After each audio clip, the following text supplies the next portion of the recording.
So you want to shoot like Steph Curry. I'm Coach Sam, I'm your shot doctor, and in this video we're going to go over 7 steps that make Steph Curry a great shooter. I'm going to show you video breakdowns to help you become a great shooter as well. Stay tuned and we'll get right into it. Step number 1, the first thing that we're going to talk about and break down is the footwork of Steph Curry. Okay, contrary to popular belief, we do not want to have our feet squared up to the basket.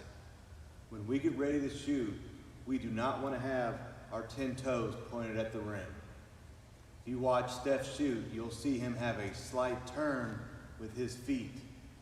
This allows him to have the correct angle on his shot when he brings up his shooting arm, and his elbow will now be directly lined up with the rim.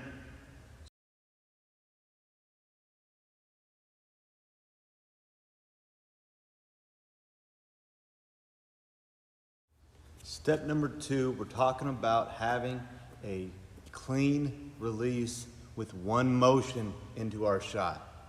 You see other shooters, great jump shooters such as Kobe, Jordan, they would jump, get to the top, and then they would pause, and they'd have a 2-step shot motion.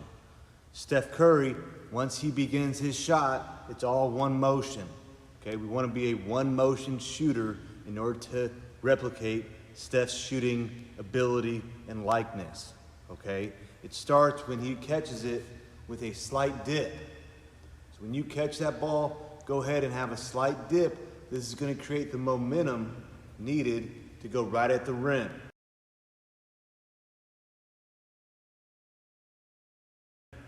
Once you begin your momentum, you do not want to stop. You do not want to pause up top, okay? We want a slight dip, and then we want to continue to release going outwards. We want to pretend that there's a plane at the top of our head, and we don't want to go back and break that plane. So when we begin our movement, we're going up and we're going out at the rim. Become a one-motion shooter, and that will really allow you to have unlimited range like Steph Curry.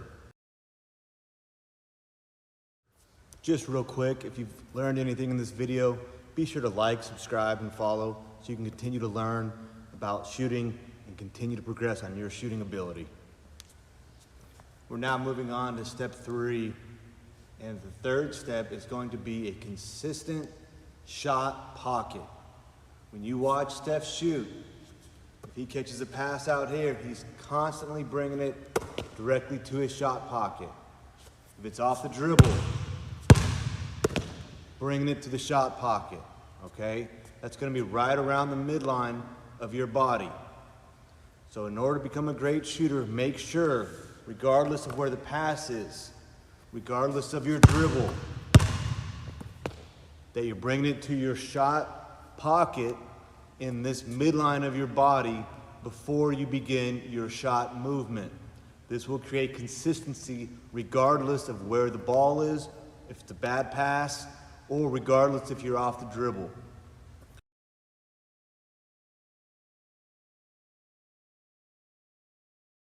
Now moving on to step 4, we're going to be talking about our shooting arm and its placement. If you watch Steph shoot, he's not going to have it in the middle of his body. He's not going to have this elbow completely in front of his face, okay? It's instead going to be tilted off to the side a little bit.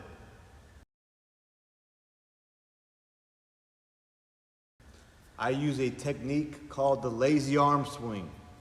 What it looks like is go ahead and walk around and lazily relax your shooting arm and swing it, and then go ahead and bring it up. That's going to be the perfect shooting position. You're going to have your pointer finger right at about your nose. You're going to have your elbow slightly off to the side, okay? This will create the perfect angle necessary for your shot. In step 5 now, we're going to be talking about the use of our guide hand when we shoot. A lot of coaches will teach this guide hand just staying on the side, and as you release, it just stays right there, okay? However, if you watch Steph shoot, the greatest shooter of all time, you'll see that his thumb will fall forward. As he releases this ball, he's going to shoot it, and his thumb then is going to end up forward at the basket.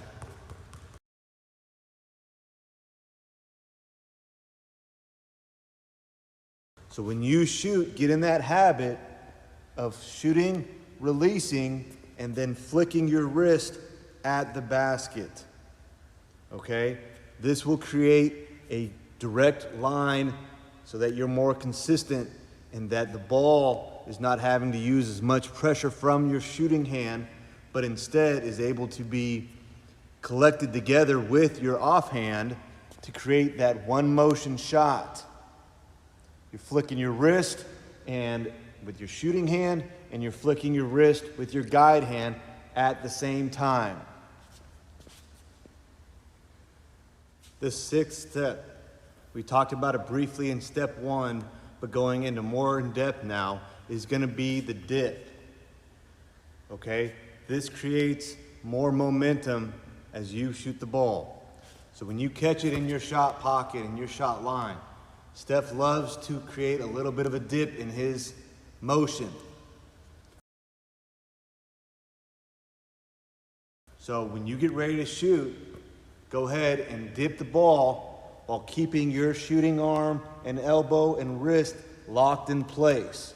So I'm going to catch it, have a slight dip while trying to keep this all locked and loaded, and then I'm going to create that one motion shot going at the rim. And the seventh and last step we're talking about are follow through, okay? Several things we want to talk about here is the angle of our follow through and what it should look like and what it should not look like. The two ways I do not want it to look is, number one, we don't want to be over our head, okay? If you're directly over your head like this, it's not going to be consistent. We don't want to think about shooting the ball up. Instead, we want to think about shooting the ball at the rim. We want our angle to be right here, okay?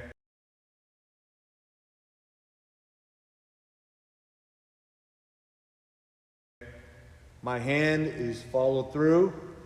My fingers are pointed down. The second angle we do not want is what I call the alligator arm. This is when you flick your wrist, but your elbow is not extending. That's the short arm, that's the alligator arm. If you watch Steph shoot, he's consistently going to be out at the rim at this angle.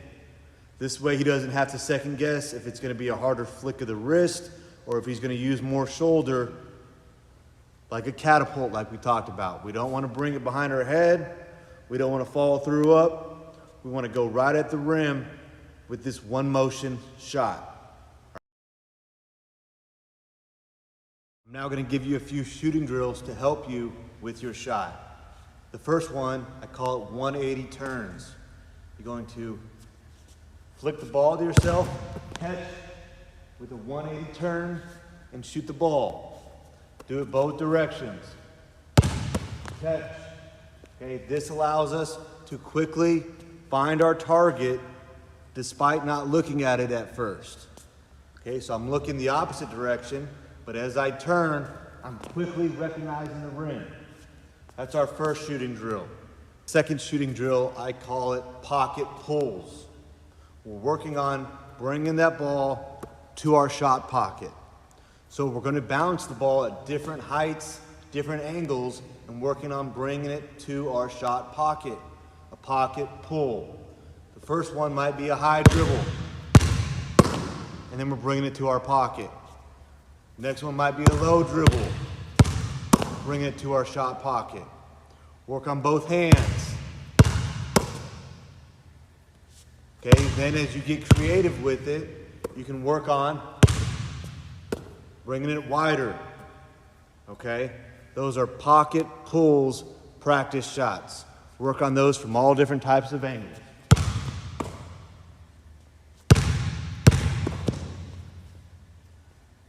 And the last shooting drill I'm gonna give you to, again, really try to mimic Steph Curry's shot, I call these bounce dips. What we're gonna do is bounce the ball at different heights, catch it, and then work on our slight dip. The different height that the ball bounces is going to then make us have to figure out how to catch it, bring it to our shot pocket, and then encourage ourselves to have that slight dip. So it'll look like this.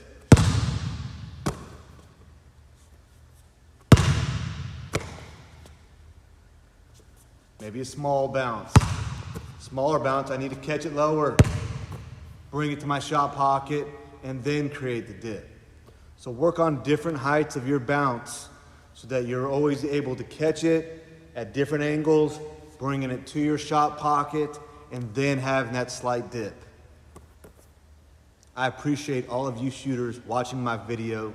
Hopefully you have learned something. Hopefully you have learned how to incorporate these 7 different steps to become a great shooter like Steph Curry. And remember, none of this matters if you don't constantly practice on your shot. Shooters shoot, get in the gym, keep working on your game. I'll see you on the next video.